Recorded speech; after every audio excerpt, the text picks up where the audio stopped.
And there's no one here. I make an effort to turn up. Joanna's never here, no Francine either. What is this nonsense? All right, I'm coming. Oh. Hello, Francine. Hello, not Joanna, again. I don't know where she's got off to, but I'm here to wish you all a merry Hogswatch.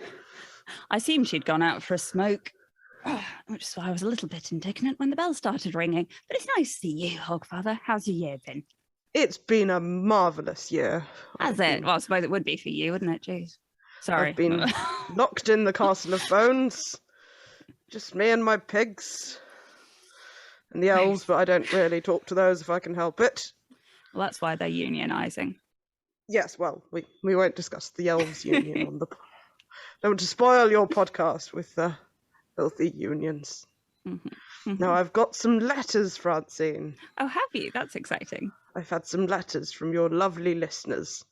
I'm glad you've gathered them all into one place. Yes, I put them all in a festive, one of your round world Google documents. Yes, the festive. The modern equivalent of the sack. First of all, Francine. Your cleavage, Hogfather. Sorry, I'm doing a drag show after this. It's a busy time of year. We all have to pull in second jobs now and then to make ends meet. Mm-hmm. Anyway, sorry, carry on. Francine. I do apologise. First letter from one of your lovely listeners. Lox hopes that Hogswatch isn't too busy or murdery. Thank you, Lox. So far, very little murder. So far. If it isn't too much trouble, Lox would like a sword, an interesting rock, and the ability to stop time at will. And in return offers their being good this year, and further promise to be good for next, including studying, doing the dishes, and not committing too much arson. That sounds pretty reasonable. That sounds like a very reasonable contract, Lox, and you shall have your sword and a rock. The time-stopping ability, unfortunately, is unavailable at this time of year. Please check back again in March. It's like the PS5. Exactly. High demand. Next, from a Mr. PD. PD says that he's been listening to the festive Fae at The Truth Shall Make You Fret, and apparently Joanna has stated that Santa isn't real. I don't think she'd do anything so silly as that without me noticing and editing it. Well, Mr. PD apparently understands that Santa is just a round-world allegory for myself, but he's concerned that I may not be real. He was crushed this past Soul Cake Tuesday while waiting for the great pumpkin in his allotted pumpkin patch. He saw the Soul Cake duck sitting on his friend's head, but whenever he mentioned it, the friend just said, "What duck?" which seems completely realistic and nothing to joke about. Absolutely. Absolutely not. PD, if it helps you at all, I'm sure you can trust me as a bastion of sensibility. And in front of my very eyes, I see what can only be described as the Hogfather. Definitely the Hogfather. Mr. PD would like me to confirm my existence, and I would like to remind Mr. PD that presents do not happen for those who do not believe. He'd like me to clarify the dubious relationship between myself, the alleged Santa, and apparently possibly Joanna of The Truth Shall Make You Fret. We've never even met Joanna, so... I could not possibly comment on the fact that we've never been seen in the same room. You've also never seen me and Batman in the same room. Whatever. Now you say it. Mr. PD would like to wish the host of the Truth Shall Make You Fret a lovely year of the lacrimating leveret. He'd like a new book recommendation, which I will have nothing to do with. He would like a clockwork sword with sparkly knobs on, and one of those things that wobbles when you look at it and goes ping when left unattended. Cool. I can't promise any of it. I'm not going to. He doesn't believe in me. It's rude. Karen would like a vaccine mandate for misogynist balls to turn green and fall off and millionaires to pay their taxes. Oh, we've got political early. We have got political early. Unfortunately, I can't swing any of that. Luckily, Karen offered the alternative of a nice sweater. As I'm written by an Englishman, a nice jumper is on his way to you, Karen.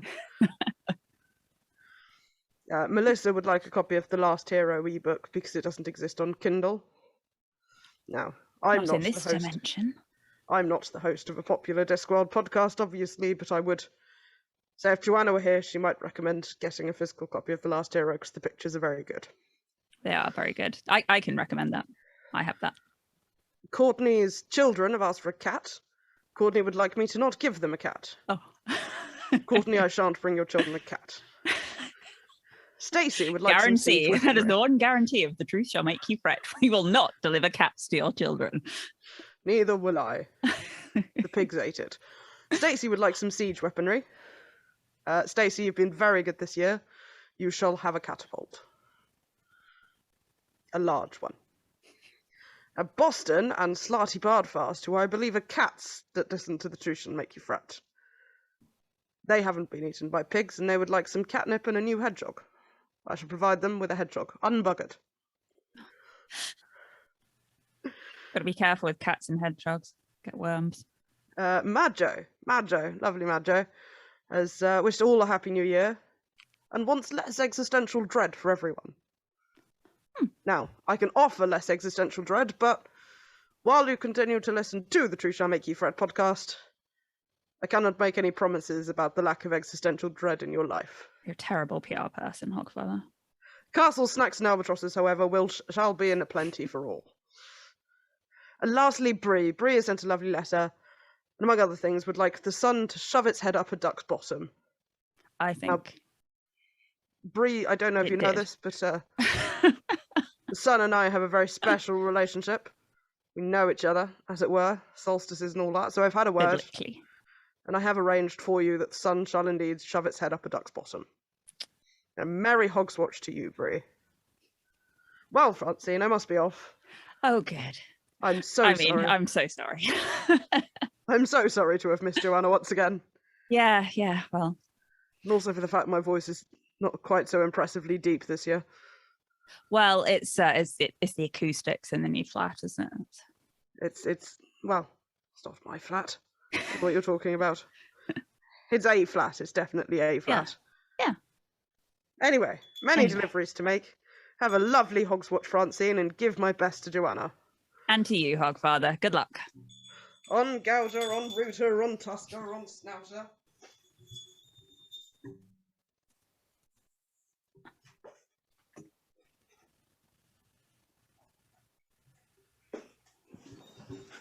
Oh, you're all right, mate. Sorry I'm late. Sorry. That's all right. That's all right. My water turned into mulled wine and I had to phone the Vatican.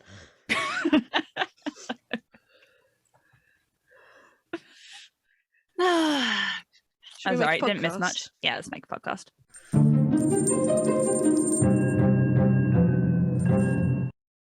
Should we apologise for any letters we accidentally missed? I feel like I've seen some that we missed. I thought I got them all, but I could easily have missed some. Yeah, so sorry, I'm very sorry if we missed listeners, and do write in with retributions. We'll sort it out with the Hogfather. Yes, send threats. Yeah, threats is fine. Don't Please don't threaten us. We're very sensitive. We're very fragile. It's been a year, guys. God, it's been a year. Right, sorry, we're making a podcast, aren't we? Yeah, I thought that would be fun because it's, well, for us today in real time, it is the solstice. It is the winter solstice. The shortest day of the year. It's so fucking dark. It is depressingly dark and has been since about 3 o'clock in the afternoon.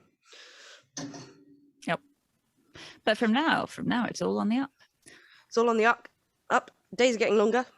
Do you know solstice etymologically means the sun standing still? Does it? It does. Something That's like that lovely. anyway. Yeah.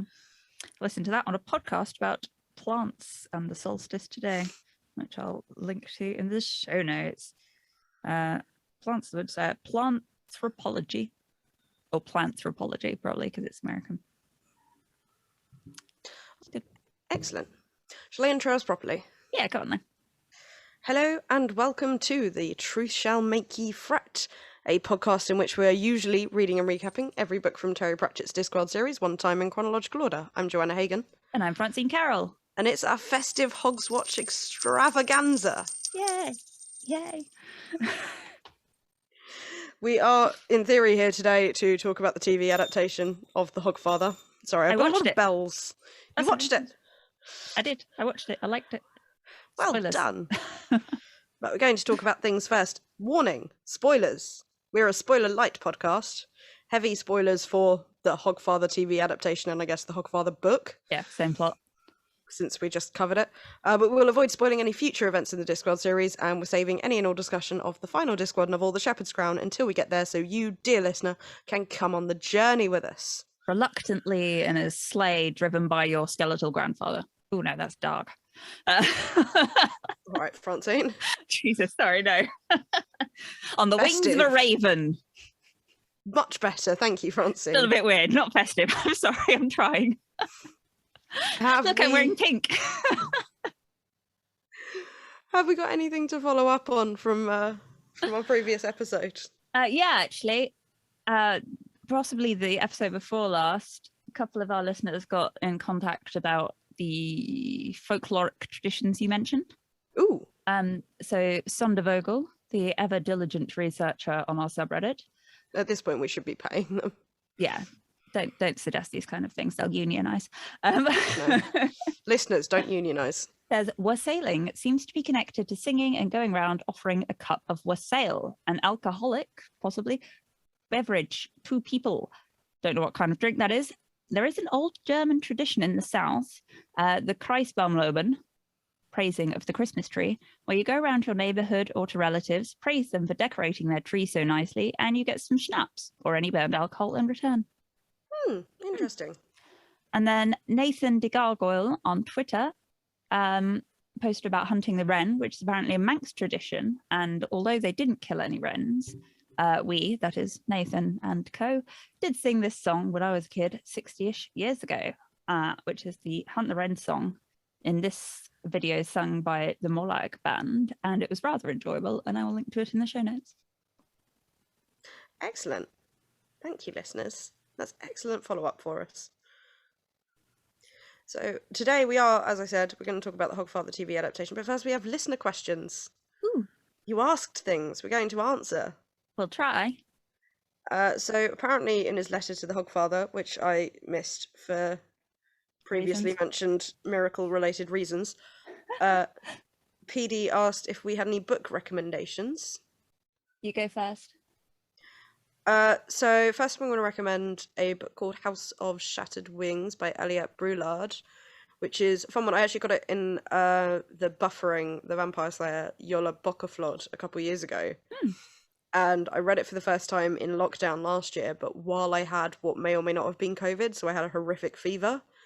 And it's a very weird book to read when you've got a massive fever, but I reread it again this year. It's very good. And it was from a lovely person called Abby, who I think may listen to this podcast. They did at the time. So hi, Abby, if you're listening. I liked it. I'm also going to recommend in the non-fantasy category, it's an oldie one, but one I just reread called The Elegance of the Hedgehog by Muriel Barbary, which is a very lovely book about a French concierge who is secretly very, very into art and culture and things. And a very precocious 12-year-old who is trying to find the beauty in the world, so she doesn't have to kill herself on her 13th birthday. Oh, that would be preferable. It sounds depressing, but it's very, very sweet and very well written. And then lastly, because I like them and I have been rereading The Odd One recently, Kim Harrison's Hollows series, which I might have recommended on the podcast before, but it's a very, very good sort of urban fantasy series about if mankind got very into biogenetics instead of going to the moon, and vampires and werewolves all existed.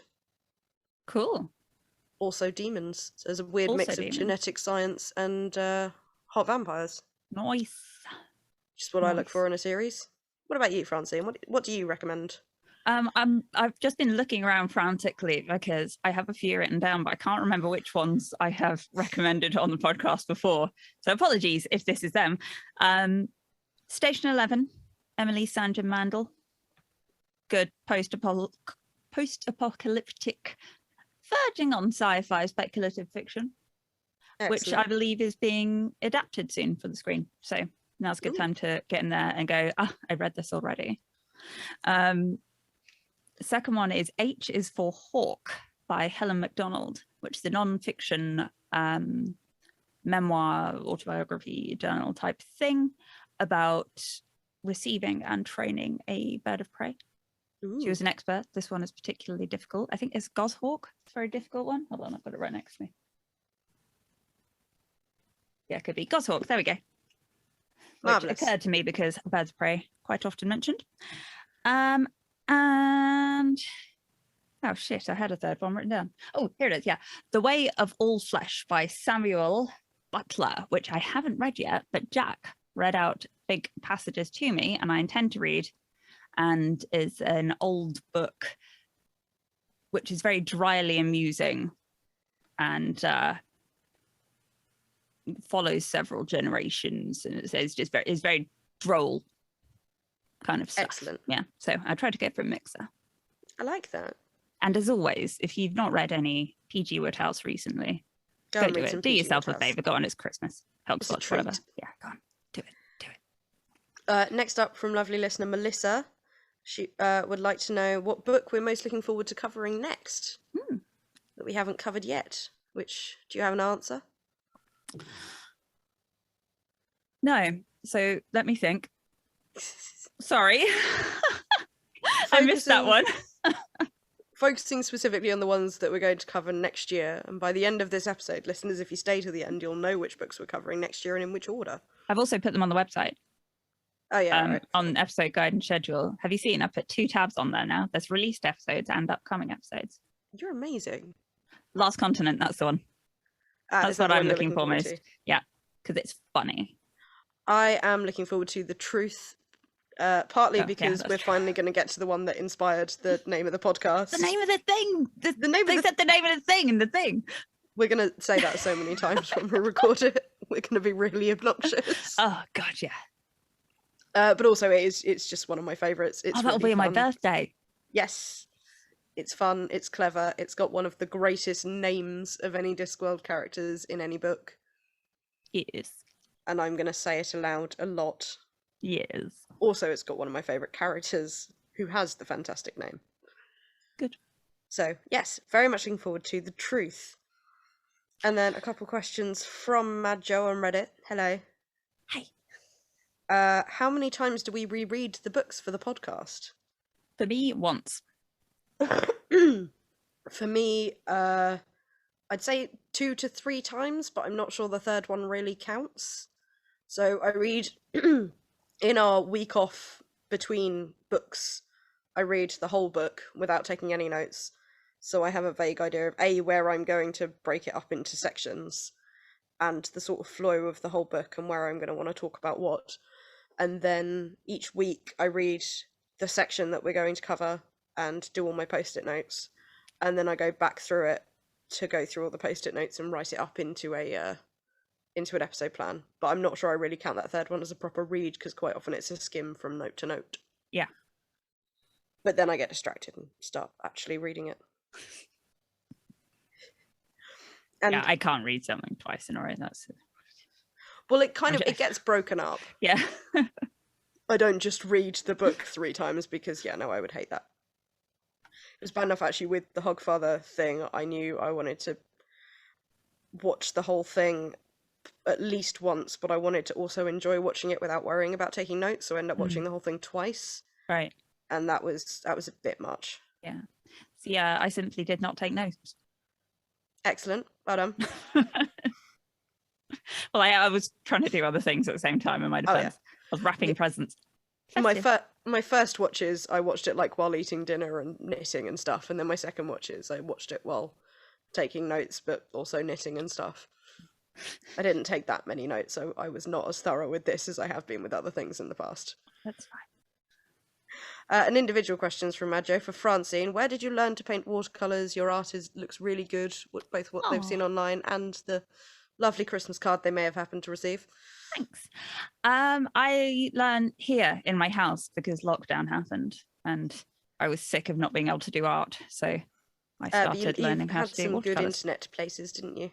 I did. I've got several channels that I follow that I've done tutorials on, but it's all very disparate. I sent one of our listeners a big list of them recently, so I might put that up somewhere and link it if anyone's interested.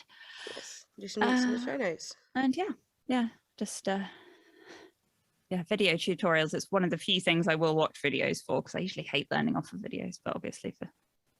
Yeah, there's a few things that really help me with it, but I can imagine with painting it's quite necessary. Sewing for me, that has to be video tutorials. And then yes, for me, how's the IT studies going? I hope you'll never have to deal with JavaScript. Huh. I have unfortunately had to deal with JavaScript because my first attempts at learning coding was I did a whole web development course. So HTML, CSS, JavaScript, and then lots of fun server building backend stuff. And I learned a lot, but I think the main thing I learned is that I don't want a career in web development.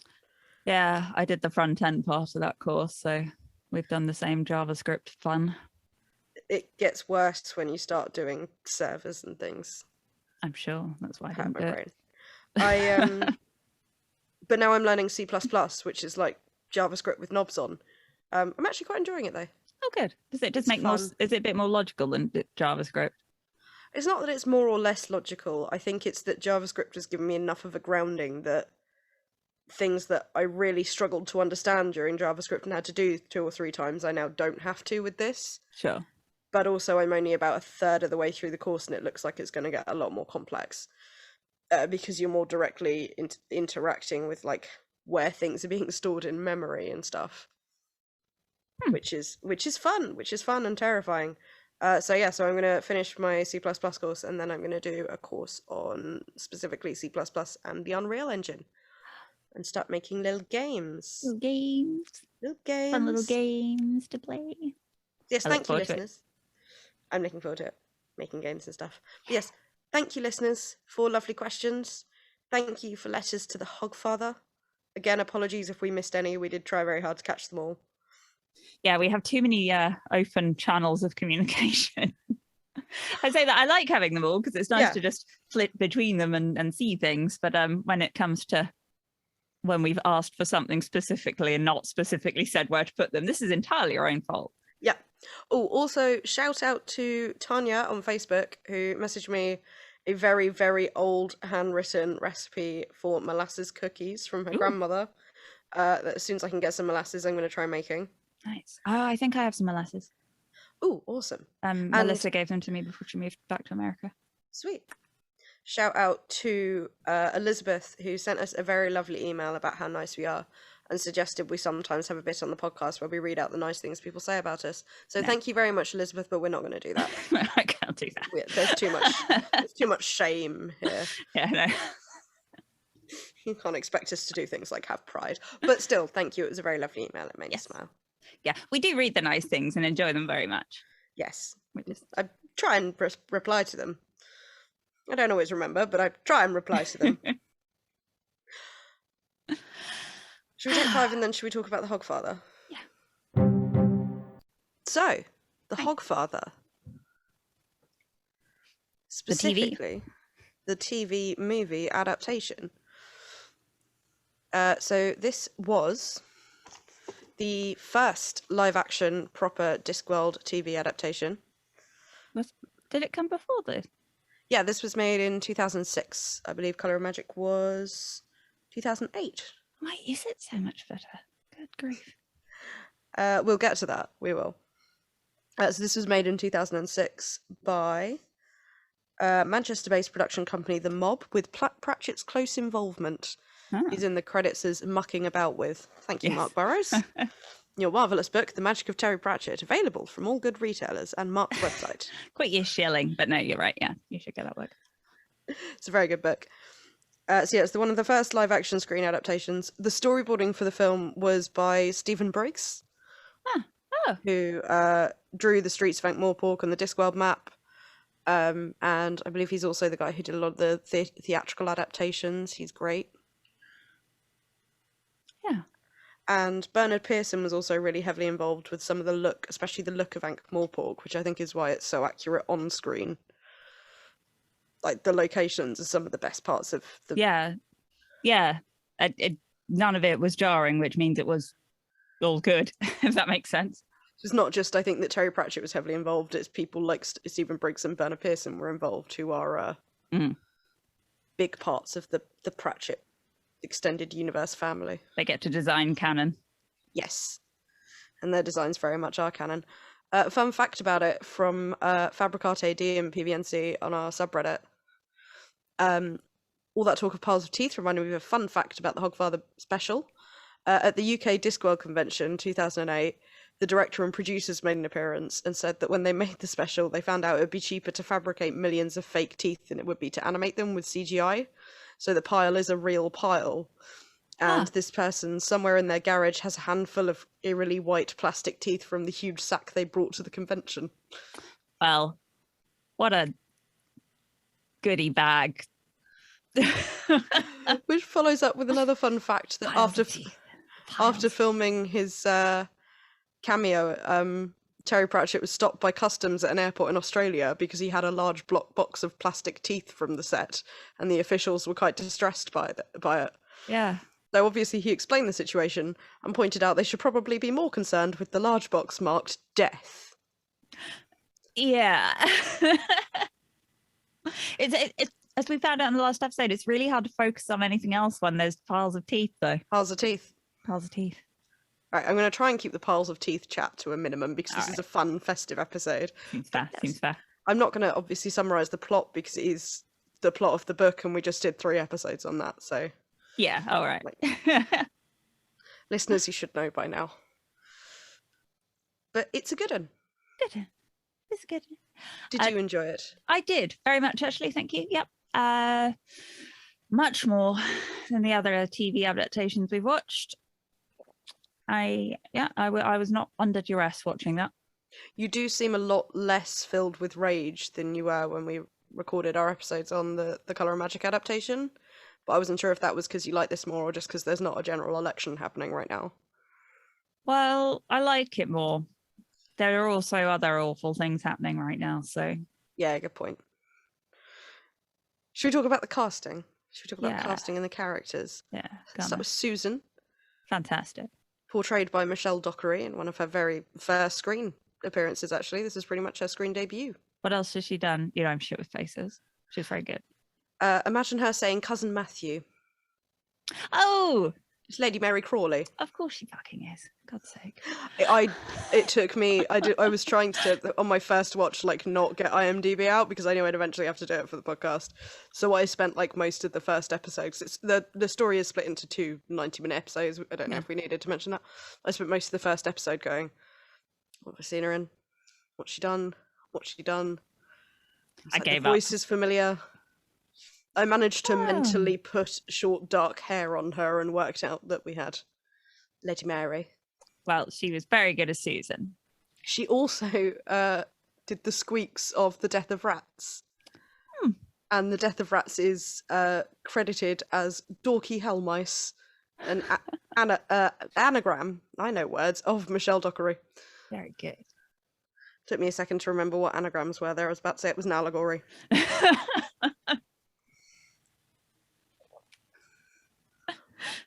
No, you're thinking of the reptiles. No. We did this already 2 Christmases ago, didn't we? We've done this for far too many Christmases, Francine. And then Death. Death. Voiced by Ian Richardson. And the body was portrayed by Marnix Vandenbroek, who's apparently a very well-known sort of performative stunt double-E type person. I say. Ian Richardson, fun fact that I know a couple of our listeners were going to kick out of, was also in the TV adaptation of Gormenghast. Gormenghast? Still not read it. I must mention, actually, as a Christmas present to... I know there's at least one listener that's still invested in at least one of us reading Gormenghast, that I got a book voucher for Christmas, and I'm going to buy Gormenghast. I've got a book voucher. I suppose I could buy Gormenghast. I can't promise I'm going to read it, but I'm going to buy it and then feel really guilty about the fact I haven't read it, because it's like right there, Joanna. God, what the fuck? But maybe by Christmas next year. Maybe. Maybe by Hogswatch next year. Maybe that'll be next year's Hogswatch present to the listeners. A Hogswatch present nobody asked for. So Ian Richardson is probably most famous for playing Francis Urquhart. I'm sorry, I've only seen this written down. I've not seen it, but in the very popular BBC miniseries called House of Cards. Oh, yeah. And his character in that had a famous line along the lines of, "You may think I've already thought of that, but I could not possibly comment." So they gave Death that line. Oh. as a little reference to his House of Cards role. Sadly, this was his last role on television shown before his death. He passed away in 2007. But very good death voice. I thought he did. Wasn't Christopher Lee, unfortunately, but he did very well. Yeah, I'd say it didn't make me miss Christopher Lee particularly, so he must have been good. No. It was definitely a good coffin door slam voice. Also, I do quite like, compared to obviously the last time we saw Death in an adaptation was Soul Music, which I know you didn't particularly enjoy anyway, but completely non-animated, doesn't have any facial expressions. Death was somehow so much more expressive than cartoon Death that had some weird eyebrow shit going on. Well, that's the thing, isn't it? So you can project your own. Oh, what's that bloody thing called? I was reading about this just the other day. Please continue for 1 second while I... Well, shout out to Marnix Vandenbroek, who played the body, because he managed to convey a hell of a lot of emotion with some set of shoulders, movements of hand. Also, I like the choice to, very early on, put Death in red gloves so they didn't have to worry about animating skeletal hands too much. Kuleshov effect. It's where you can get an emotive effect by going between two scenes, like even if one of them has a poker face. It's kind of, you project what you think is meant to be there onto it. Oh, interesting. I assume he was the director. My internet isn't good enough to run this stream and open another page at the moment, so yeah, that's fair. And then next up, Albert, David Jason. Much better. Well done, David Jason. This is an appropriate role for you. This is much better casting than when he played Rincewind. Yes. As we know, he was a massive Discworld fan, which is why he wanted to play Rincewind. I'm guessing also why he was cast in this. I know. I feel bad because, like, massive Discworld fan gets to play Rincewind. Very cool, very cool. But, like, I love Rincewind. No, he wasn't right as Rincewind. He wasn't. He was still a bit Gurney in this. Yeah, but it made sense. It makes sense for Albert. It does make sense for Albert, but I think he was reduced to sort of slightly too slapstick comedy sidekick a little bit. Maybe. I think because I'm used to, like... Oh, I hated that so much. Did you? I was trying to work out with Jack. We were discussing, like, do you think it's because you can't really have people smoking on TV by this point? Like the good guys? I would assume so, but it's really weird because what he's rolling, like... And I want to clarify for American listeners that hand-rolled cigarettes are very, very common in the UK, and they're not usually spliffs. Yeah, we can both roll cigarettes. And, like, we don't usually, but we can, if that makes sense. Exactly. But what he's rolling doesn't look like a cigarette. Like, he's using, like, a kingskin. He's using a paper you would use to roll a spliff. Not that I know anything about that, obviously. Certainly not. And he's rolling it like a massive wide tube, and I don't know if that was like a... I think so it's like more recognisable as...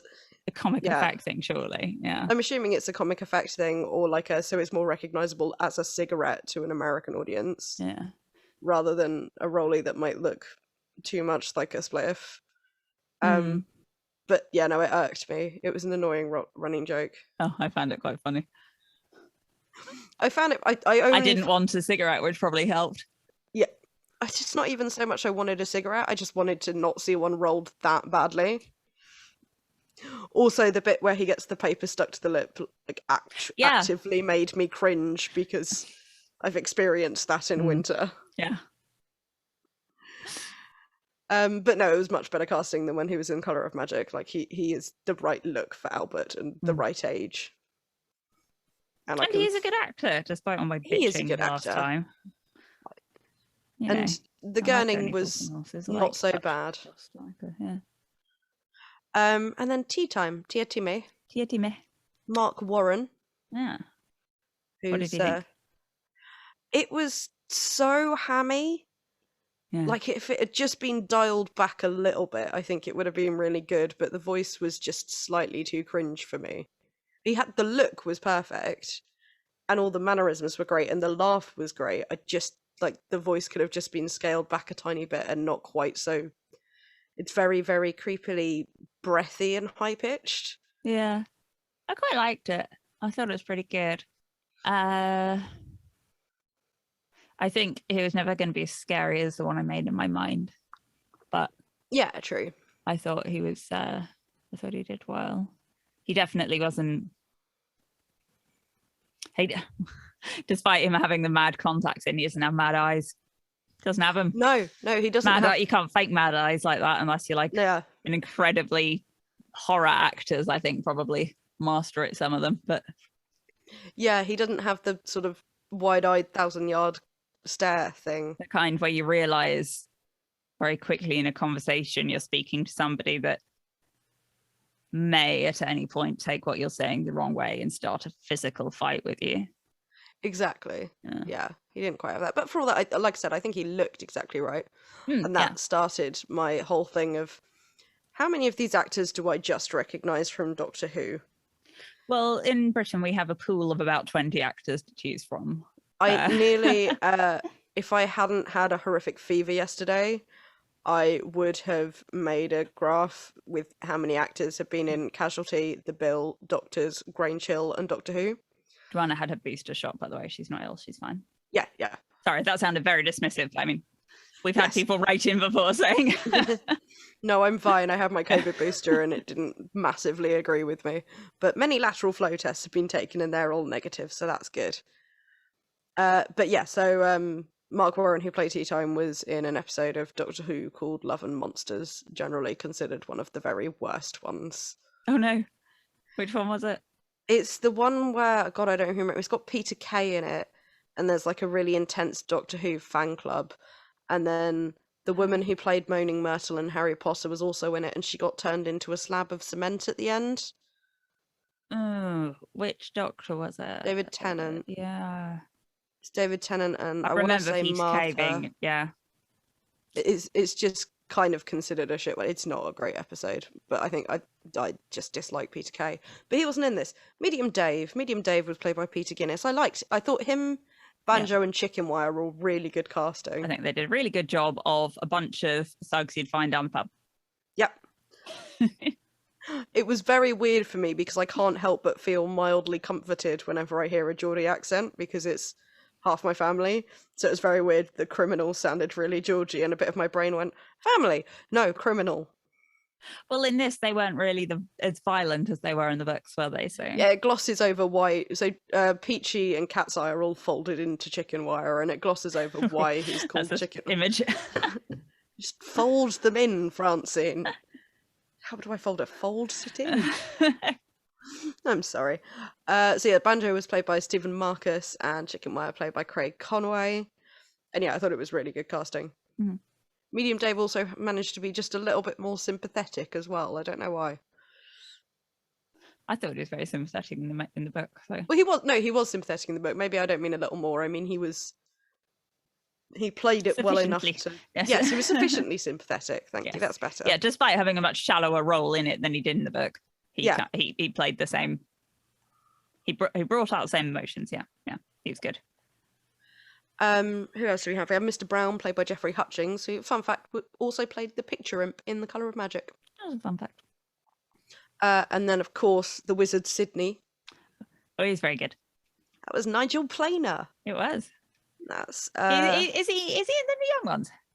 Yes, he was Neil in the Young Ones. He's Neil in the Young Ones. Right. Yeah, I hadn't made that connection before with the voice and the. Yeah. So Nigel Planer, he also voiced the auditors.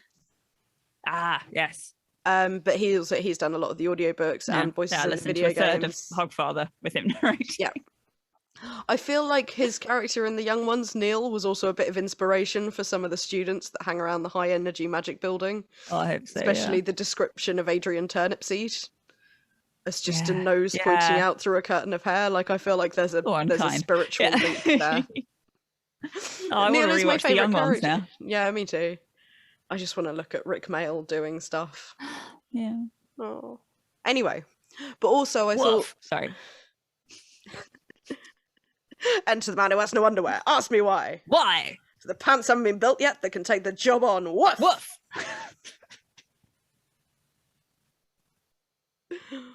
Anyway. I was also going to say Nigel Planer as Sydney is a bit more kind of. Oh, you're right. Yeah. No, sorry. My light was just flashing. It's a bit more how I imagined Rincewind on screen. Yeah. Like he's younger and he's got the hair and not the thumb sucking bit, but the cowardly wizard with the hair. That was more the Rincewind vibe. Absolutely. Yeah, he would have done a good Rincewind. He would have done. And then Violet, played by Sinead Matthews. What did you think of Violet? Yeah, fine, worked. Fair. I'm glad you've got strong opinions, Francine. No, just bit annoying. I think that was the point. So that's what I mean by yeah, fine, worked. The voice was perfect. Yeah, she did well. She acted the part well. Is just a part that I find annoying. I was debating whether to get a bit purple post-it feministy about it because I couldn't be bothered with the book, and then I realised I still can't be asked. I'm not sure there's as much to get feministy about with this one, was there? No, not really. I like that the film, like in the book, it sort of implies a tiny bit of almost jealousy on Susan's part when Violet and Bilious, and I'm glad it completely skims over that in the TV series. Yeah, definitely. Also, I would totally wear Violet's outfit. Yeah, I can see that on you. Yeah. Bilious, played by Rodri Mailer. I would totally wear that outfit. What, Bilious's outfit? Yeah. Yeah, I mean, Dame it's a toga. blanket. That's me. Yeah. Annoyingly, I know it would suit you. I'm not sure that's a compliment, so... Maybe not. Well, the stained part, I've just seen what happens when you hold a cup of coffee. That is life. But Bilious, Bilious, again, Rodri. as I imagined it, I don't know. They just did very well at they got all the sticking to lip it, right. yeah. Rodri is properly Welsh. He was Alfie in My Family. That was where I recognised him from, which made me want to watch My Family again. I loved that show for some reason when I was a bit younger. Which, for context, listeners who haven't seen it, it was just a very, very ordinary BBC sitcom from the 90s / early 2000s. Had Zoe Wanamaker in it. Love her. She's always good in things. It was a good, like, you can watch it and the adults won't get horrified by the puerile stuff and the kids won't have to watch anything bad. It's just, unobjectionable. Completely unobjectionable. It's another one where a single line reading from it has lived in my brain rent-free ever since, which was a man saying, "Does she have her personal topiary shaved in the shape of a duck?" Oh, maybe there was more explicit stuff than I thought. I think that was as close as it got to explicit, to be fair. I was quite old before I started recognising such things, so I think I got to... Yeah, I think the joke would have probably gone over my head when I first watched it, but it is just a line reading that lives in my head. But yeah, I thought Bilious was very good. He pulled it off very well and he looked exactly right. Yeah, absolutely. Ridcully. Oh, get out, Ridcully. Joss Ackland, who is an absolute fucking powerhouse of stage and screen. All right. His earliest Sounds like a Guardian column. His earliest screen credit is from 1949. Like, he's been doing this for a minute. I think he may have passed away since this was made, but he's hang on. I've got the IMDb page up. Oh, no, never mind, my computer does not want to load multiple things at once. He's been doing this for a very long time. I think he was quite young with the first one, but yeah. I thought he was fucking perfect casting, and it made me so happy that we got the wizard hat-shaped shower cap. Yes, yeah. I was glad to finally see that. I could have forever lived, and I did make a note of this, without seeing Arch-Chancellor Ridcully's nipples. I couldn't have. I think that has propelled me on my route to self-actualization. Oh, really? That's got you there? Yeah, no, I don't know. I'm just trying to introduce conflict into our conversation because we're just agreeing too much. Oh, okay. Sorry. I don't know why I decided on the nipples for that. Let's I feel like on. nipples was not the pointer. Point is, Joss Ackland. Not the hell I really want to die on. He did a brilliant job. Yeah, it's very good. I liked the Dean as well, John Franklin Robbins. Did you notice that he had Born to Ruin on the back of his robe? I did. I was very happy I pointed that out. That made me smile. One of the bits I didn't like quite so much was Bursar, played by Roger Frost, and they got rid of all the Bursarness of the Bursar. I think that's one of those things that would have required a bit too much explanation. I do think it wouldn't have translated quite so well to screen. It would, especially, we're now in 2006, which I know is only 10 years after 1996, but it's quite a 10 years. And you're kind of, without all the backstory as well, you're kind of just going to look like you're taking the piss out of somebody with an issue. Very good point. I just would rather they hadn't bothered with the Bursar and kind of just let it be filled in by lecture of recent runes. Also, I think we've been saying Bursa wrong forever. How are you supposed to say it? Bursa. We've been saying Bursar. Well, yeah, because that's how Ridcully clearly says it. Okay. Bursar! Bursar! Yeah. Ah, we're close enough. Yeah. Anyway, Ponder Stibbons, Ed Coleman, I thought he was very good. Yeah. Needed a hat. Needed a hat. What was he doing hatless? It's obscene. Well, he's a young wizard, isn't he? No, He's he young still wear his wizards and fucking their hat. notions. He's got notions. There was something about the way he looked and sounded that made me think that if this had been made even 2 years later, then he would have been played by what's his face from The Inbetweeners. Oh, yeah. The actor whose name I can't remember. Simon something. Yeah. And Friday Night Dinner. Yeah. Such a good show. But no, Ed Coleman did a really good job. I thought he was very funny. Lord Downey, David Warner. Another big name in stage, is it? Lots of stage. Yeah. Royal Shakespeare Company links, I believe. Look at me recognizing a stage actor. What this TV adaptation has really shown us is that England has a seemingly endless supply of old, well-spoken white men. The devil you say. Yeah.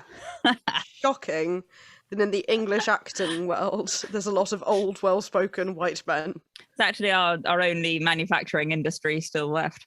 Yeah. We've stopped making cars. We do still make well-spoken Royal Shakespeare Company white men. Yep. We are diversifying now.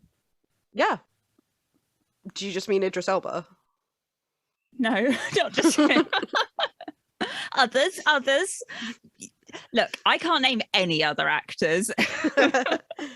I only have this list of I didn't know the names of any of these actors until I printed up this list. Yeah. There was one actor I actually recognised. We'll get to him. But yeah, I always pictured Lord Downey a little bit younger. Oh, really? No, I had him as older. I don't know why. He was already very senior, wasn't he, by the time he took over? Mr. Gator, the father of Twyla and Gowan, who I've mostly put in here because, played by Robert Portal, they gave him the very psychological bit, and the line delivery was so fucking spot on. It was exactly how I heard it in my head every time I read the book, and I proper giggled at that scene. Very psychological. Got to see this. Got to watch this. Bye, IO. Yes. Also, the scene when they're sort of doing the cinematic depiction of children losing faith in Hogfather. Oh yeah. Oh. Which they show by his kids catching him in a Hogfather hat, filling stockings, and the sort of crestfallen look on his face as the cigar droops from his lips. I had a proper emotion at that moment. Oh. Sorry to hear that, Joanna. Like, not to the point where gin leaked from my face or anything, but you know. Good. I just I thought he delivered it incredibly well. He did. And then to the police. To the police. Oh God. Constable Visit, Richard Katz, who not a big part, but good. Very good, I thought. He also does quite a lot of Royal Shakespeare Company stuff, it turns out. Yeah, of course he fucking does. Of course he does. Nobby, played by Nicholas Tennant.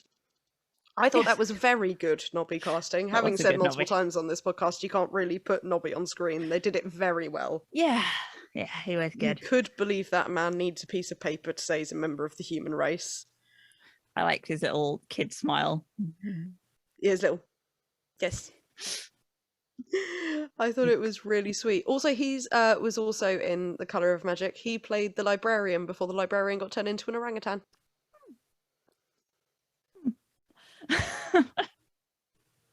What a good individual. What a good individual. Lastly of our main cast, Crumley himself, played by Tony Robinson. Yes. Which means good old time team. Nearly all of the audiobook narrators here. And I'm going to point out that one of the only subplots cut from the book was that of the Cheerful Fairy. And I would have liked to see the Cheerful Fairy played specifically by Celia Imrie. A, because it would have been funny as fuck, and B, because then we'd have had all the audiobook narrators from the original. Yeah. However, it was long enough as it was, so. Oh yeah, no. I'm of the things to get cut, it worked to cut that, but it Yeah. would have been really funny. It would have, yeah. Even if it was just a Little scene. bonus something. Yeah. Little bonus something. But yeah, I was always Tony Robinson was the one actor I immediately went, ooh, it's Baldric. Oh, I went, ooh, Time Team. I watched a lot of Time Baldric, Team as a child a long time before I watched Blackadder. I watched a lot of Time Team as a child, but I also watched a lot of Blackadder when I was way too young to watch it or get any of the jokes. I see. But I thought it was quite fun seeing Tony Robinson in it, interacting with Nobby as a character, because Nobby is such a Baldric of a character. Yeah. Huh. That was a little treat, and it's just a treat to see Tony Robinson in things. It made me happy. But lastly, also, there was a very good cameo appearance from Sir Terry Pratchett as the toy maker at the end, selling Death the Rocking Horse. It was very good. It was very good. Fun bit though. Pratchett himself had this cameo, as well as his official script credit of Mucked About By. And although the toy maker isn't named in the original book or in the script, Pratchett decided that the toy maker's name was Joshua Ismay, and his shop was Toys Is Me. Good. And I'm completely projecting here, but I really feel like Pratchett was always mildly irked by the bad grammar of Toys R Us and eventually decided to make a small joke to himself about it. Yeah, it could be. I like to think that was just a lingering little act. But yes, it was a treat to see him. It was good. It was. And now, before we continue discussing, a word from our sponsors. You can bugger the bird if you do it with care. In the winter when he is asleep in his lair. Though I would not advise it in spring or in fall, but the hedgehog can never be buggered at all. Sugar pigs in little stockings, glingle bells in the air, blood on the snow. Whether you're slaughtering livestock to see through the winter, beheading the king of the bean in the forest, or just really hoping that the sun will rise again, why not celebrate Hogswatch in Ankh-Morpork this year? Ankh-Morpork, remember the true spirit of Hogswatch. Brought to you by the Guild of Tourism. You can bugger the ox if you stand on a box, and volpologists say you can bugger the fox. You can bugger the shrew, though it's awfully small, but the hedgehog can never be buggered at all.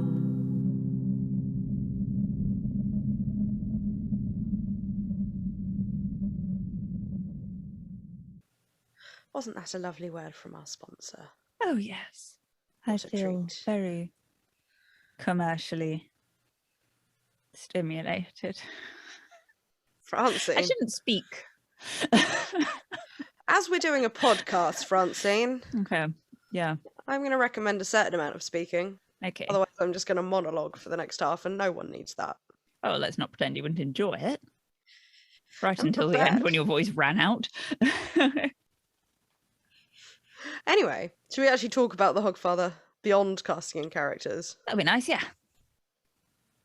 I think my first main talking point kind of folds into your first main talking point, which is the general accuracy to the book and the fact this was clearly made by nerds. Yeah, massively. And as you've commented, why is this so much better than Colour of Magic? Yeah, I didn't bother looking at the dates, obviously, but I assume this was made a couple years after. And just... I've thoughts on why it's better, but... Sorry. Sorry, no, you go on. The accuracy stuff is fantastic because it feels like it is made for people that like the Discworld books. It's not horribly explaining every aspect of it. The opening is really lovely. even like things like just mentioning the philosopher Didactylus saying what the hell, Yeah. and just a philosopher called Didactylus, and no further explanation of the fact that, like, not replacing that with a round-well one, not needed.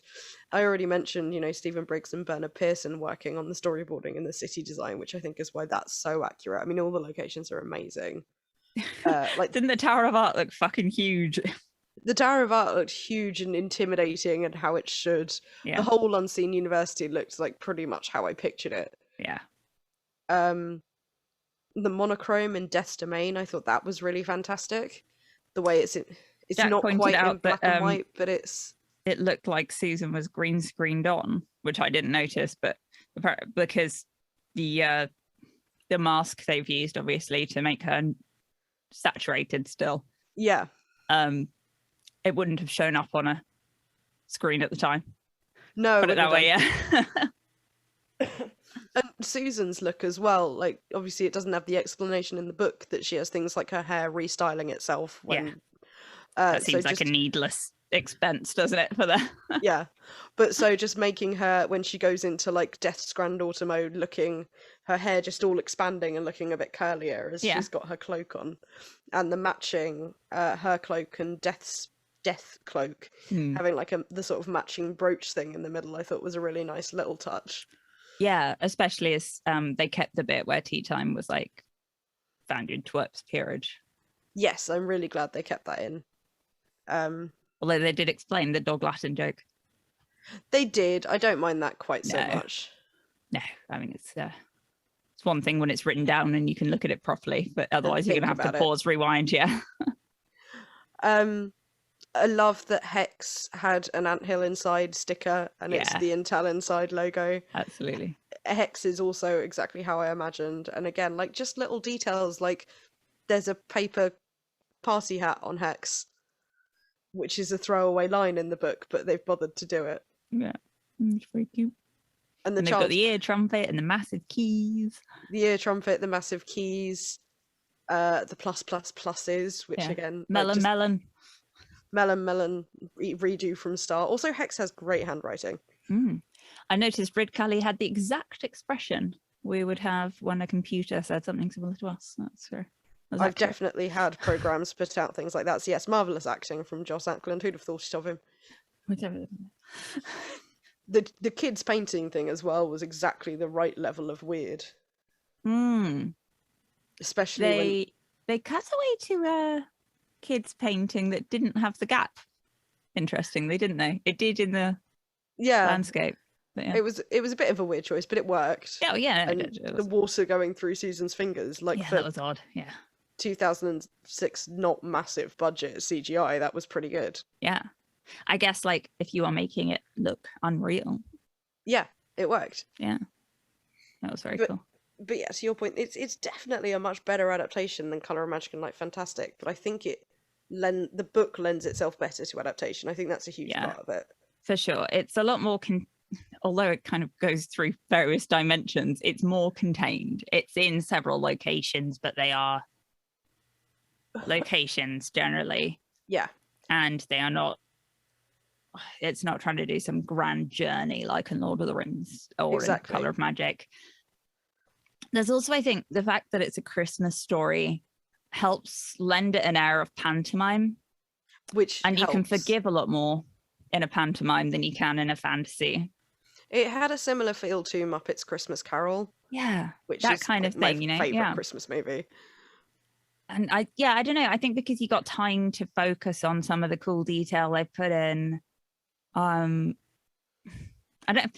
At the end of the day, it's a better story as well. I like Colour of Magic because it's written by Terry Pratchett, and I like Rincewind. But Hogfather is just a much better book. I mean, there's no two ways about it. Well, the Colour of Magic is 4 separate stories in one book. And then it follows on to the Light Fantastic, which is one story. So it doesn't really lend itself to adaptation well. Yeah. And also that was 2 books turned into 2 90-minute episodes, whereas this is 1 book turned into 90-minute episode, which means everything's got more room to breathe. Does make you wonder why they didn't do sorcery or something, doesn't it? I'm not surprised I know sorcery they didn't do wasn't sorcery as popular, but it'd be a lot easier. I think it's because it was sort of you liked this, let's go right back to the beginning. Yeah. And I think it was entirely because they're the first books. And I didn't dislike Colour of Magic as much as you did, Yeah. but I understand all of your criticisms on it. But I just don't think this had any of the problems. I think it's No. a story that lends itself to adaptation a lot better. Yeah. And they didn't have to improve on it for TV the way they maybe... I know improve on it's not the right word, but you know what I mean? Try and bring it all together. Yeah. Streamline it into one story. Yeah, condense it, yeah. Yeah, I know what you mean. Also, one of the biggest changes that Colour of Magic adaptation made was turning Tryman into an overly hammed up cape-twirling villain played by Tim Curry. Yeah. And this book didn't have to make a change like that because it had a very good villain. Yes. Like, a criticism I've got of this one is probably that the auditors just aren't quite as terrifying. Well, they're not really explained, are they? No, which again, I feel like this one also relies a lot more on the viewer having... Well, not relies on. I don't think anyone's assuming that someone who's never read any Discworld is watching it. I disagree. I think Well, it's... I don't think you need to have read Discworld to watch it, but I feel like it lets things like auditors kind of be less explained because they can be explained, like if you're watching it and you're watching it with a Pratchett nerd, or if you're watching it, you're going to read the book. I don't know. Maybe. I'd have to look into like what they were actually saying about it. I didn't get the impression that it was like a This is just made for fans by fans thing. Yeah, I didn't feel like it was just made for fans. I just feel like some of the detail-y stuff, like auditors, is not really worth putting the time in to explain that when there's so much else going on. Yeah, I don't know. I disagree. I think they should have explained the auditors because I think it's a bit odd otherwise. But I think it's okay without, but I think it would have been better if they had. I think the fear aspect around them, the sort of horror of them as a villain, would have been better if they'd been explained. Yeah. But you've got Tea Time, who's already a really well-written villain. Yeah, I guess there's just no motivation for either of them explained. I guess Tea Time's motivation is enough in his character. He is the kind of batshit man who would do this sort of thing. Yeah. It's not really explained. There is a bit where Death explains to Ridcully, auditors don't like humans, they want to control belief, and it's kind of just left there. Yeah. Yeah, I mean, it's good enough, but it's, I don't know, I think they could have made it scarier with a little bit more exposition on those. Well, as you know, Francine, speaking of exposition... We had our exposition raven flying in for service. I'm glad that actually the Raven and Death of Rats characters were cut way back. In Death of Rats' case, because just the CG wasn't very good, which is not something that's like worth massively complaining about, but I think it's fine that it wasn't there much. Yeah. I'm glad the Raven wasn't there much because the voice was annoying. Yeah, God. Oh, why did they out that was the one echo of the it's a British comedy. That's their stupid voice. Could have been funny if we talk like this. Could have been worse. Could have been fucking Kring. Yeah, at least it wasn't Kring, but it was close to Kring voice-wise. There was a hint of Kring to the voice. Anyway, it wasn't too bad. One of the most, as you know, Bob, moments of the whole thing was as Susan's in Death's library. Yeah. And the Raven's like, the biographies show everything that's happened in your life. I know. I'm Death's granddaughter. I used to live here. Yep. And I was like, well, that was subtle exposition there, wasn't it, lads? Yeah. I do like, though, that the film is just like, yeah, Susan's Death's granddaughter, and it's not really bothered being explained. Like, halfway through episode 2, Susan, in less than a minute, says to Bilius, yeah, Death's my grandfather. He took my father as an apprentice, and he married my mother, who lived with Death because he'd adopted her, and then they had me, so Death's my grandfather. And that was it. Mm-hmm. And I like that it didn't sort of do the, here's everything you missed from having not read or seen Morton soul music. Yeah. Well, it's all you needed, really, wasn't it? It's like the familial relationship and the fact it was clearly a bit awkward. Yeah. But I like the fact that it didn't feel the need to like handheld and explain everything to the audience. Yeah. There was enough. The motivation there was explaining to friend at the beginning. It was like, but you wanted to be normal. Yeah. Again, not so subtle moments also. death very dramatically saying onwards to the Hogfather's castle of bones was just a really awkward line reading, because it was such a... As you know, Albert, the Hogfather lives at the castle of bones, and we're going there. Yeah, it would have made a bit more sense to turn up and go, the castle of bones. The Hogfather should be here, it's where he lives. Yeah, something. I don't know. It makes a lot more sense in text, doesn't it? It works a lot better in text. It looked cool from the outside. There's styrofoam ice falling everywhere, left a little to be desired, but I guess what can you do? There was hints of rain of polystyrene to it, but Again, it's pantomime, so I don't care. Yeah, I don't know. I forgive a lot more in A Christmas Story, turns out. I think also I'd rather watch what's clearly a rain of polystyrene than what's a badly animated fall of ice. Yeah. Like, there was some animation in this. It wasn't that bad. It wasn't the best. It was of its time for something that didn't have £1 million budget. Oh God, I can't believe we can say of its time for something. It was 15 years ago now. Yep. Well, things have come along so much in the last 15 years. Yes, they have. Yeah. I'll spare you the... Yeah, to the fact that with free software, you could probably make the opening with free software and quite a lot of experience and vision. But yeah, you could probably make the turtle opening. Yeah. But for all that, it did still, like I said, it looked cool. Yeah, no, it did. Yeah, I liked the crater marks on the elephants. Yes, I thought that was a nice detail. What was the other?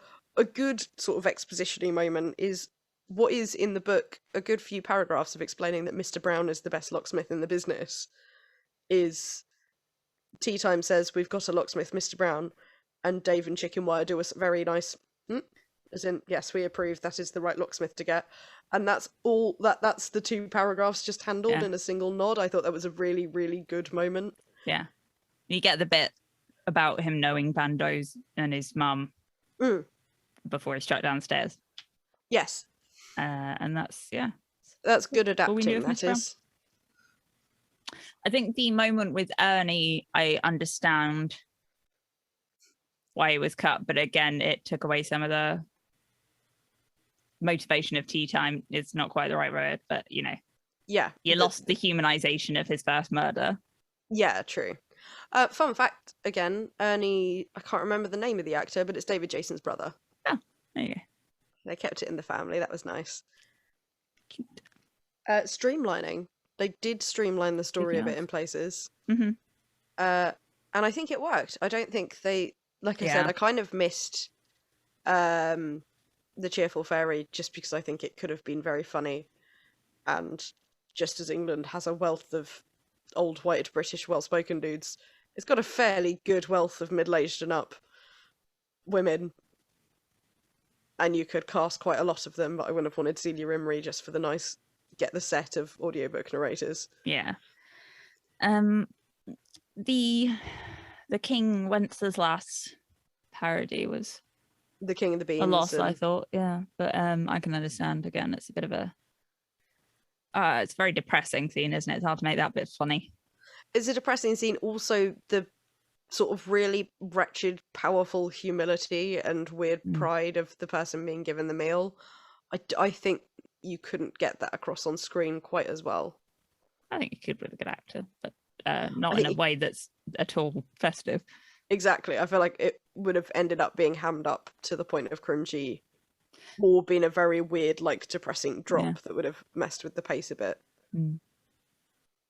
I was sad to miss it, but I don't think it was the worst cut that could have been made. Yeah, agreed. Also, like, a pig's head's a bit gross. Ah, delicious. Yeah. I already mentioned... Which other bits are missing? I already mentioned Peachy and Cat's Eye kind of get folded into Chicken Wire. I don't think... There's no major subplots that are missing. Like I said, Quoth and Death of Rats both trimmed back a little bit, but that's fine. We're missing the beggars. Yeah.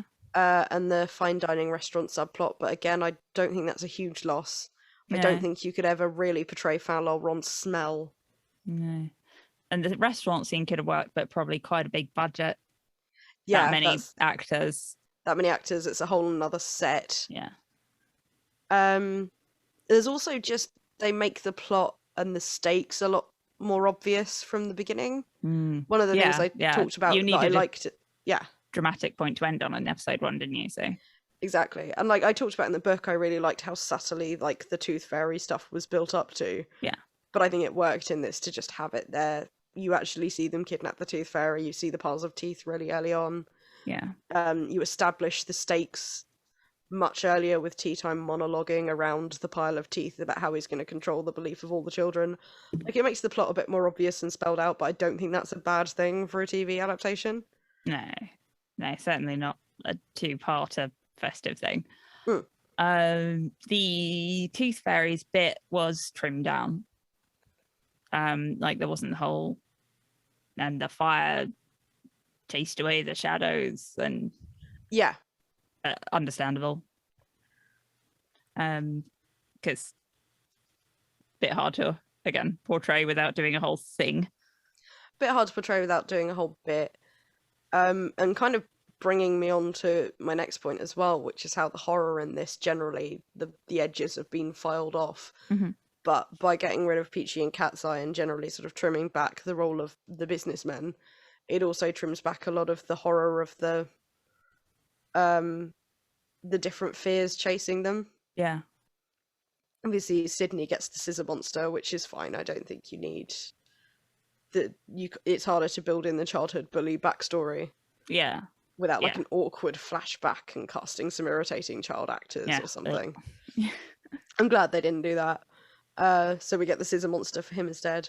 The wardrobe just, again, I don't think you could ever make it as scary on screen as it's described in the book. No, because you need your imagination. That's the whole point. Yeah, the whole point is you're imagining the face rather than just a creepy face on a door handle. Yeah. What was I'm trying to remember what the other fears were now. Dark. Oh yeah, the dark didn't really work. It sort of sneaks in a bit around the edges and buggers off again.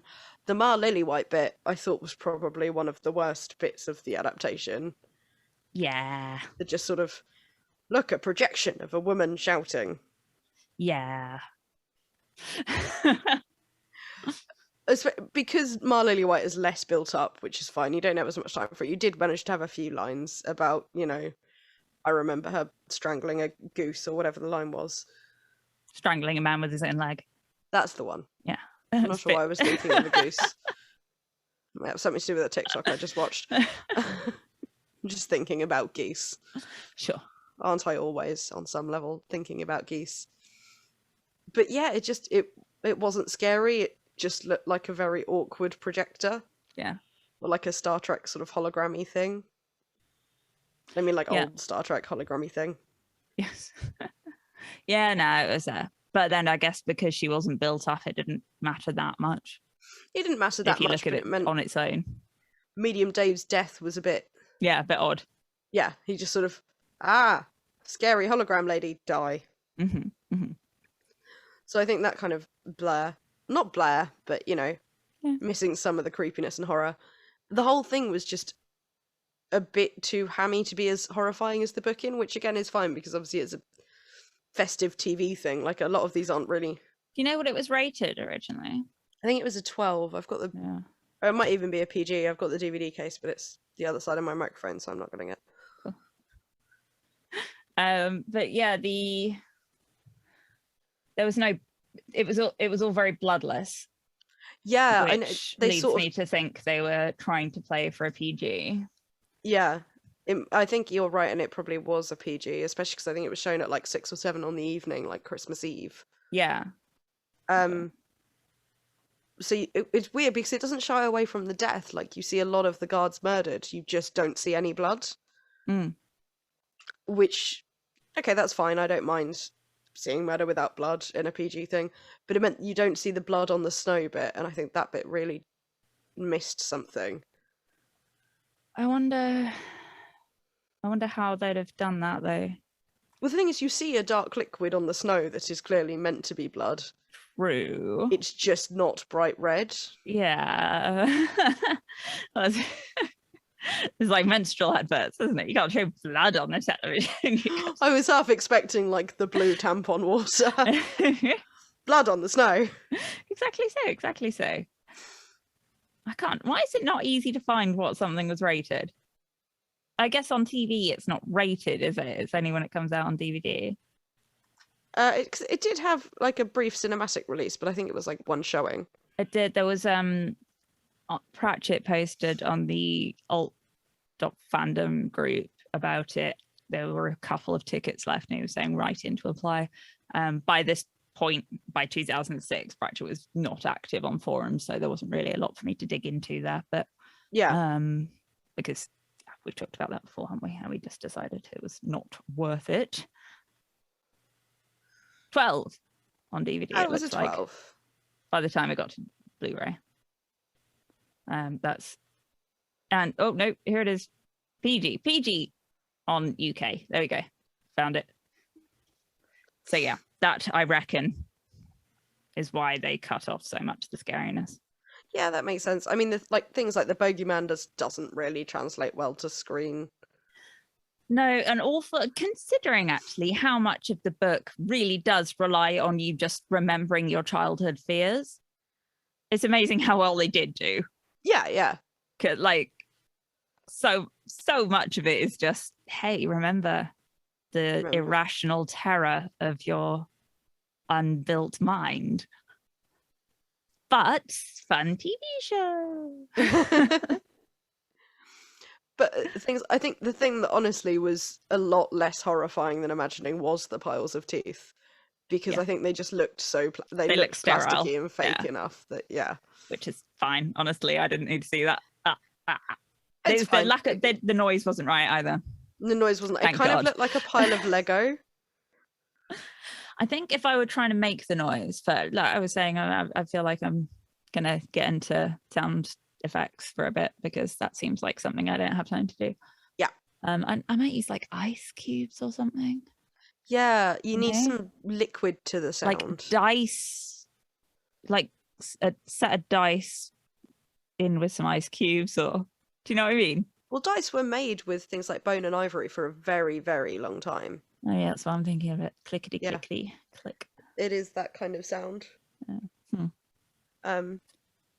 Listeners who happen to have teeth lying around, chuck them, see what they sound like. If any of our listeners have handfuls of teeth, please for don't goodness tell us sake, look why. after them. Yes. Please don't tell us why. We don't want any explanation. We just want description of the audio. Thank you. We really don't want to be implicated. Right, I keep bringing us back to piles of teeth, and honestly, I don't really have much more to say about. Yeah. I don't have much more to say about this. I think it's a really good adaptation. I think there are 3 Discworld TV adaptations kind of made by this company, or made like for Sky TV. So we've had Colour of Magic and now Hogfather. I'd say this is the best one, both in terms of accuracy to the book and how enjoyable it is to watch. Yeah. Of the 2. I've obviously seen the 3rd one that we haven't. On that one. Yeah, so disappointed in advance.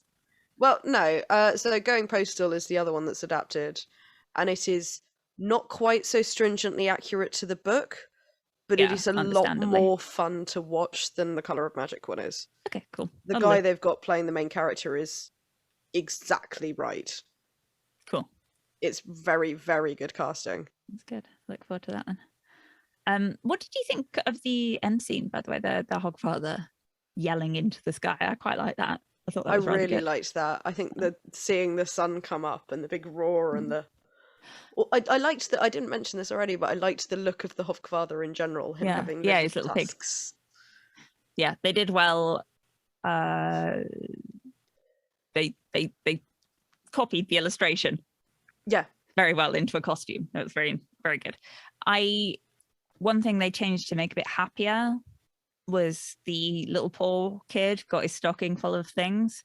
Yeah. And I cried because he got his puppy. Oh. And then I cried at the end because Banjo got his puppy, because having a dog has broken me. I didn't give a shit about the rest of it. I cried at those 2 bits. A little bit, I wasn't full on weeping, but I was so jealous of the guy playing Banjo in the scene with the puppy, because like, how great would it be to just be like, yeah, your job for the next like half hour, however long it takes, just lie there and play with the puppy for a bit, could you? Yep. Just give it attention, fuss it a bit, say hello. Yeah, very cute.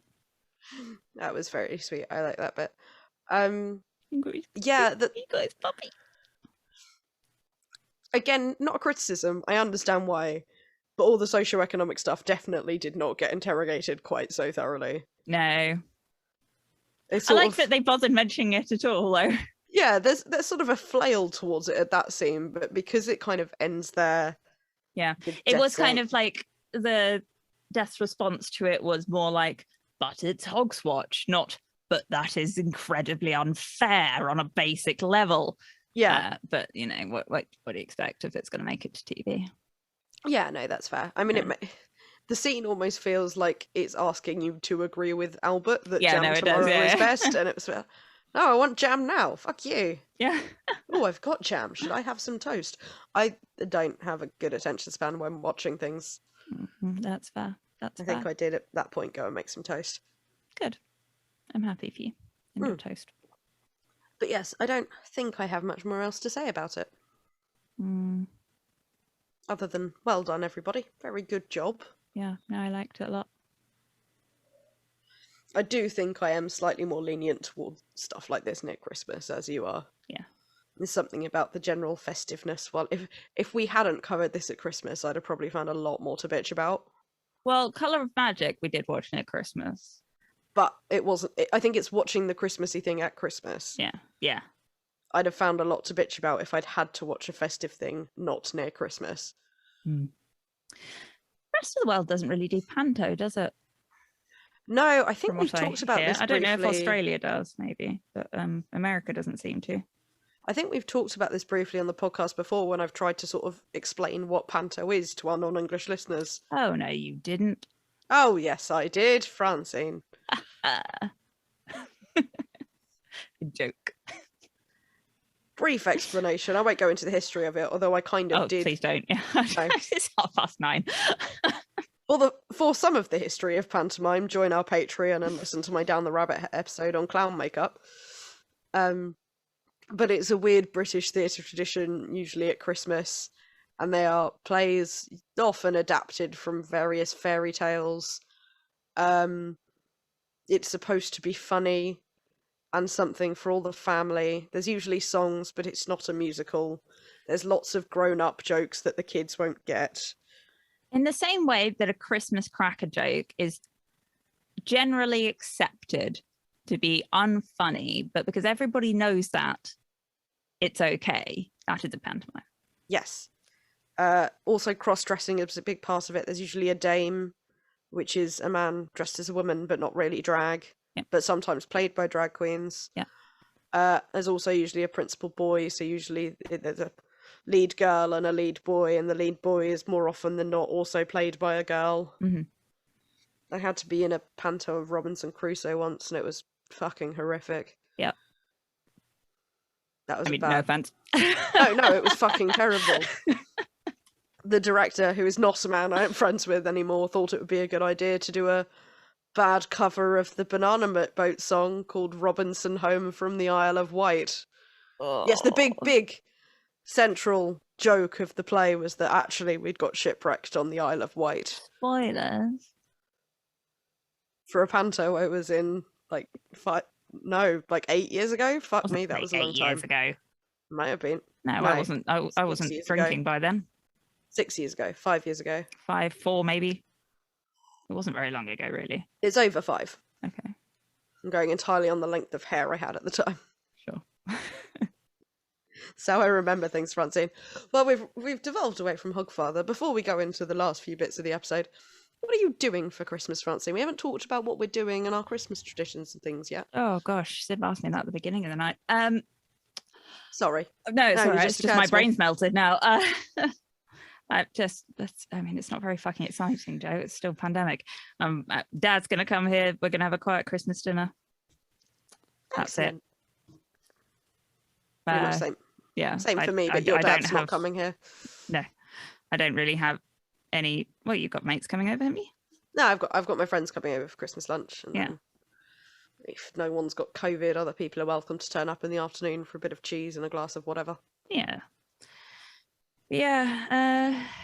we're still quite being pandemic-y. careful this year. Shout Hopefully, out I to get the to go listeners. to Jersey next year. But I hope so. Yes, shout out to the listeners.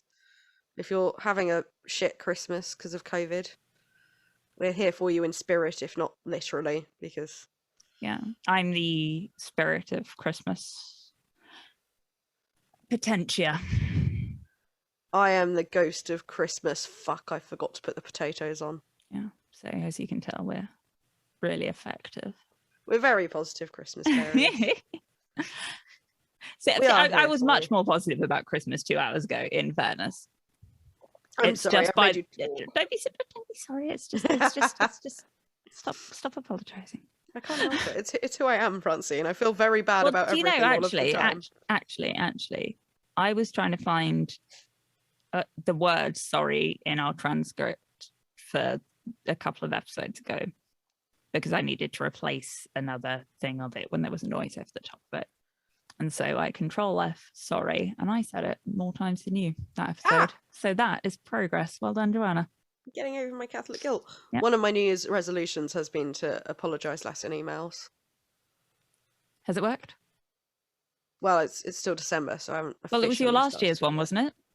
No, last year's one was to stop buying clothes, Oh, yeah, that's right. Yeah. which I've done well on. Yeah, no, you did do well on that. Yeah. I bought 2 pairs of jeans. Yep. And a Because you can't make ridiculous. jeans. Yeah, I did also buy a ridiculous, very expensive feather trimmed robe, but I don't think That's not counts. clothes, I think. No. That's a. That's a piece. Yeah, piece. that's art. It is. That's wearable art. That's You say wearable. You say wearable. We stretch the limits of wearable because I can wear So to it, speak. but I then have to. No, it fits beautifully. I look fantastic in it. I just then have to spend the next 3 weeks sweeping up fucking feathers. Oh no.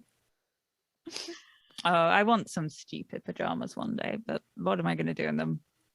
I have to say, I think possibly my favourite new Christmas tradition that I created for myself and that I will be celebrating as of last year, and I'll be celebrating again this year, is on Christmas Eve, opening up a brand new pair of pyjamas I bought for myself. Oh, that is nice. What Luxury. kind of pajamas have you got this year? They're lovely blue silk with a sort of Japanesey cherry blossom pattern. Oh, very good, very good. Yes. Yeah. I love new pajamas and stuff, but honestly, in the winter, pajamas are not warm enough for me. I always end up wearing jogging bottoms and a jumper to bed, so it's a bit pointless for me. I'll wear them come spring. Or you can buy those like horrible flannel ones, but I don't like how they feel. Your pyjamas are for lounging about with a large fluffy dressing gown over the top for me. Yeah. Yeah. If necessary, I'll then change into something warmer to sleep in.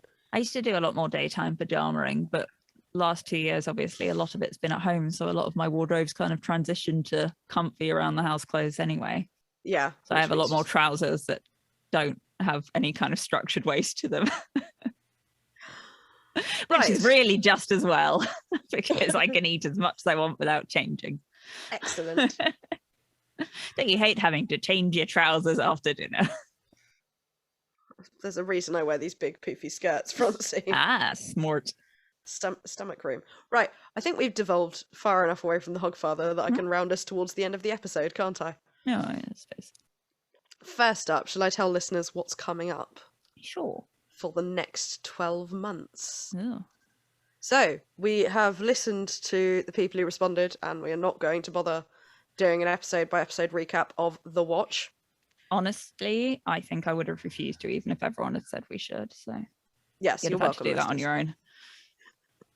I can monologue about TV, but I'd rather monologue about something I actually liked. So, as always, this is subject to change depending on release dates of What's It's and Things. But the plan, currently, dear listener, we're going to stay on the disc in January and talk about Jingo. And then we're going to take a brief break from the disc in February for the first of our terrific trilogies and talk about Bromeliad.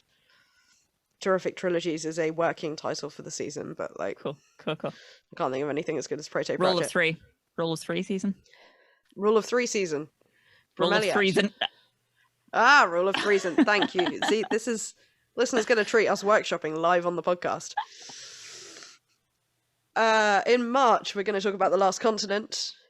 In April, we're going to chat Carpe Jugulum. which will be fun. Nice lineup, isn't it? It's a very good year next year. May 22, very good year, very good year.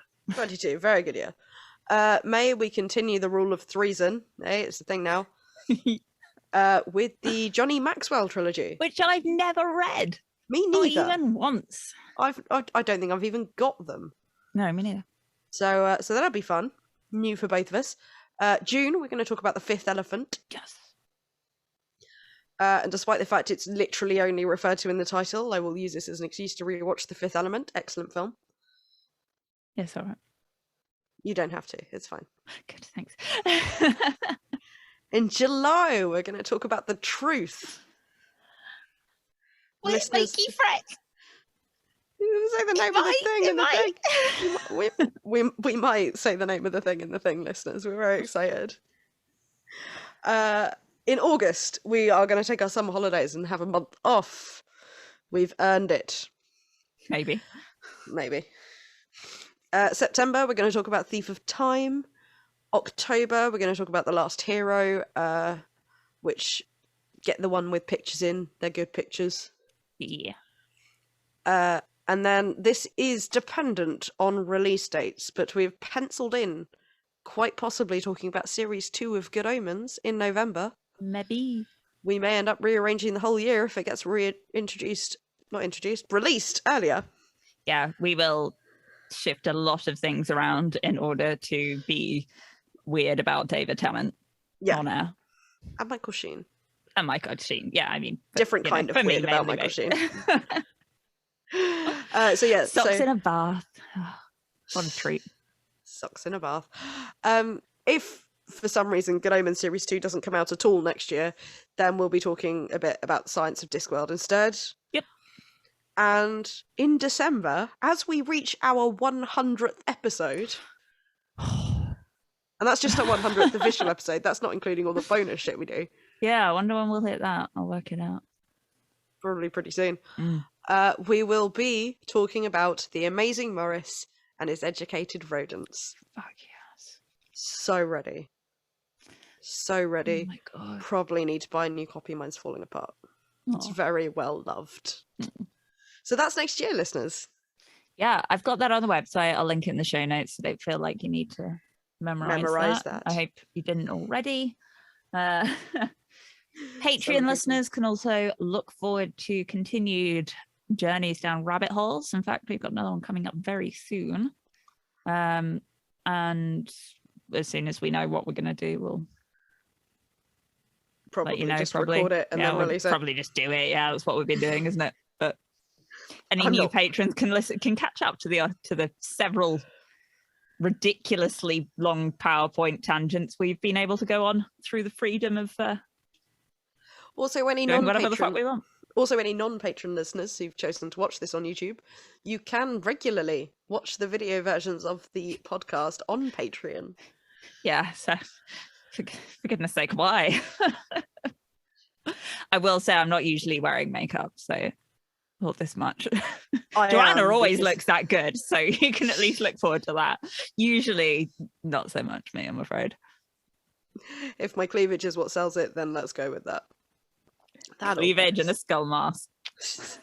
I don't know what you're talking about. I don't have a skull mask. I'm sorry. Yeah, no. I mean, for masquerade. No, we did that. Fuck. Never mind. Carry on. Don't spoil the surprise for the dear little children. Now, last year, I did a little poem for the podcast. You did. I've prepared a delight for the podcast this year. Oh, have you? You haven't peeked at my notes, have you? No, I nearly did, but I got as far as surprise and stopped. Thank you for not peeking at my notes. I'm now regretting putting this in. But to stop this from being horrifically long, because we've babbled on for long enough. We've done all right, actually. Yeah, no, we have. But I'm going to start on day 12. On the 12th day of Hogswatch, my true love gave to me 12 hermit elephants, 11 unbuggered hedgehogs, 10 swamp dragons, 9 quantum weather butterflies, 8 sides to the altar of Belshamaroth, 7 counting pines, 6 seaters of socks, 5 buses! Yay! 4 massive elephants on the back of a big turtle, 3 castles, 2 snacks, And a pointless albatross that flew into a tree. Yay. I'm not going to lie, I put slightly less effort into that than I put into last year's. That's fair. That's fair. Oh fuck! I forgot to mention the Eater of Socks. Oh, So these good. socks look great. So Well, there you good. go. Tiny little elephant rat. Yes. Now my stupid Christmas surprises reminded you. I think at that point that's probably everything rational we can say in our festive Hogswatch. Did we say anything rational? Fuck no. Okay, good. I didn't mean to. Apologies, Festive. listeners, if I accidentally said anything rational upon this, the most sacred of nonsense days, Christmas Eve. We do Hopefully. If this comes out on Christmas morning, what a nice surprise, but I stayed up on Christmas Eve. If this comes out on Christmas morning, I will not have listened to it before it comes out. No, that seems very fair. Yeah. Yeah, I think that's all we can say. We hope you have enjoyed our silly festive bonus Hogswatch extravaganza. Mm. Trying to think if I could get an extra adjective in there, but I feel like I Things ending with Ollie. Jolly. Yes. Holly. Jolly, trolley. We did Golly. this already. Our jolly Holly, not very melancholy, ridiculous Ollie podcast. Marvellous. Perfect. Thank you, Francine. I'm be a back. writer. In fact, let me double check the schedule properly so I can inform you that we will be back. Scroll, you bastard. On the 10th. Title. We'll be back on the 10th of January, where we should be talking about Jingo. Nice controversial start to the year. Yes, nice and chill. Yeah. In the meantime, of course, dear Jingo and listener, chill. until then. Sorry. You can follow us on Instagram at The Truth Shall Make You Fret. Goodness On sake, Twitter. why? Francine, can I just do the outro? Yeah, all right, sorry. You can follow us on Instagram at The Truth Shall Make You Fret, on Twitter at Make You Fret Pod, on Facebook at The Truth Shall Make You Fret. You can join our subreddit community r/TTSNYF. You can email us your thoughts, queries, castles, albatrosses, and snacks, The Truth Shall Make You Fret Pod at gmail.com. And as we mentioned, you can join our Patreon community, patreon.com/The Truth Shall Make You Fret, and exchange your hard-earned pennies for bonus nonsense. We're And also now on TikTok and Tumblr. I nearly got there, Francine. Oh, I'm sorry. Well, all right. You've never said it before. No, I wasn't going to say that. Where are we on TikTok and Tumblr? I don't know. People, they're not very regularly updated. So if you really want to find us, you probably can. But they're mine. I'm allowed those. Francine is in charge of those. Yes. The two absolute nonsense platforms, as is correct. As opposed to all that sanity I spout on Twitter. Until next year, dear listeners, don't let the Hogfather detain you. Ho, ho, ho.